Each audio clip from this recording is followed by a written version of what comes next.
علامہ professor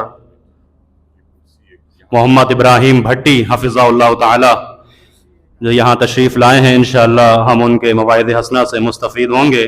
فضیلت الشیخ حضرت علامہ professor ابراہیم بھٹی صاحب۔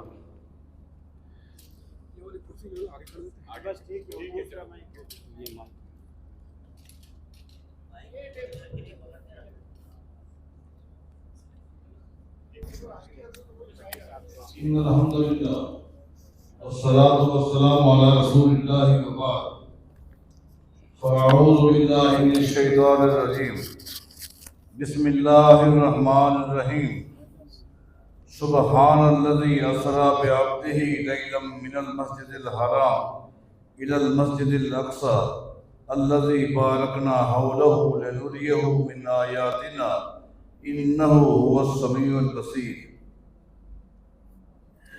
مسلمانوں، لگتا ہے تم اپنی تاریخ بھول گئے ہو۔ تمہاری ماضی تو یہ بتاتی ہے کہ تم کسی پر بھی ہونے والے ظلم کو، ستم کو برداشت نہیں کر سکتے۔ ہر مظلوم کا تم ساتھ دیتے ہو، حتیٰ کہ اگر تمہیں ایک خاتون کے ساتھ ظلم ہونے کی داستان کا علم ہوا تو پرواہ کیے بغیر 4000 میل کا فاصلہ طے کر کے تم آئے اور ایسا انتقام لیا کہ سرزمین سندھ کو تم نے اسلام کا قلعہ بنا کے رکھ دیا۔ آج وجہ کیا ہے کہ انبیاء کی سرزمین، یہ فلسطین جو ہے انبیاء کی سرزمین ہے، محدثین کی سرزمین ہے۔ وہاں پر مٹھی بھر مغضوب، ملعون، حرام خور، سود خور ظلم کے پہاڑ ڈھا رہے ہیں۔ کیا تمہیں وہ نظر نہیں آتے؟ کیا ان کے کاندھوں پر پورا یورپ تھپکیاں دیتا ہوا نظر نہیں آتا؟ آج پوری دنیا کی کفر نے الکفر ملت واحدہ کا ثبوت پیش کیا ہوا ہے۔ مسلمانوں، بل اسلام ملت واحدہ۔ تم اپنے اتحاد کا ثبوت کب پیش کرو گے؟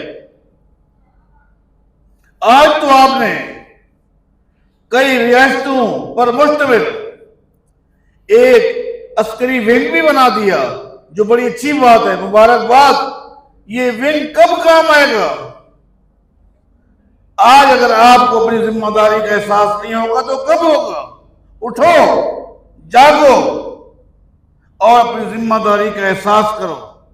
یہ مسئلہ کسی کا علاقائی نہیں ہے، یہ مسلمانوں کا بین الاقوامی اور مشترکہ مسئلہ ہے۔ آج عالم کفر ایک ترتیب کے ساتھ اسلام کو، اہل اسلام کو صفحہ ہستی سے مٹانا چاہتا ہے۔ مسلمانوں اٹھو، اسلام کا دفاع کرو، مسلمانوں کا دفاع کرو۔ جہاد قیامت تک جاری رہے گا۔ الجہاد ماضٍ الی یوم القیامہ۔ دعوت و تبلیغ کی وجہ سے یہ چیز منسوخ نہیں ہوئی۔ عالمی سطح پر مسلمان حکمرانوں اپنی ذمہ داری کا احساس کرو۔